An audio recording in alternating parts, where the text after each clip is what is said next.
ধন, সম্পদ, ঐশ্বর্য। মানুষ হয় নিজের সৌভাগ্যের দ্বারা এগুলো লাভ করে থাকেন বা কর্মের দ্বারা। সৌভাগ্য আসলে কি? গ্রহের দশা, যা প্রত্যেক মুহূর্তে বদলাতে থাকে। কর্মের মাধ্যমে যখন আপনি ধন অর্জন করেন, তখন সেই ধন আপনার আগামী প্রজন্ম লাভ করে। সেটা হয় সে ভোগ করে বা তার জন্য তার ভোগান্তি হয়।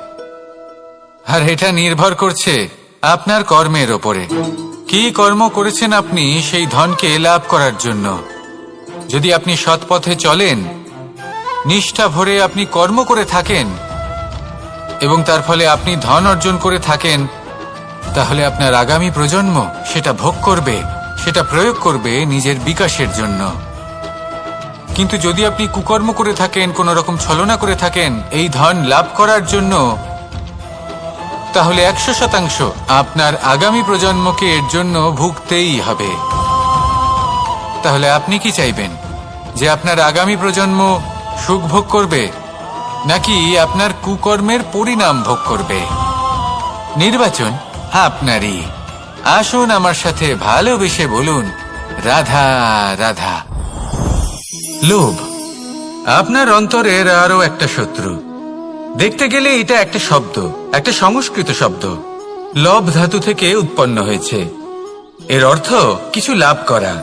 কিছু লাভ করা অনুচিত নয়, আরো কিছু লাভ করাও অনুচিত নয়, কিন্তু সব থেকে বেশি আমি লাভ করব।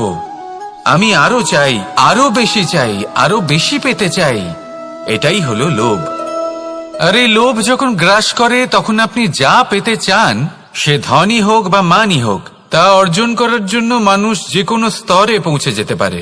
যদি মানুষ ধন অর্জন করতে চান, তাহলে তার জন্য তারা অধর্মের পথেও চলতে পারেন। যদি সম্মান অর্জন করতে চান, তাহলে অন্য মানুষকে ছোটও করতে পারেন। শেষ পর্যন্ত আপনার এটা মনে হতে পারে যে যদি একটু অল্পই প্রাপ্ত করতাম, কিন্তু ভালোবেসে প্রাপ্ত করতাম, এই জীবন আরো অনেক বেশি সুখী হতো। লোভ আপনার জীবনে, আপনার মনে কখন যে প্রবেশ করবে সেটা আপনি জানতেও পারবেন না।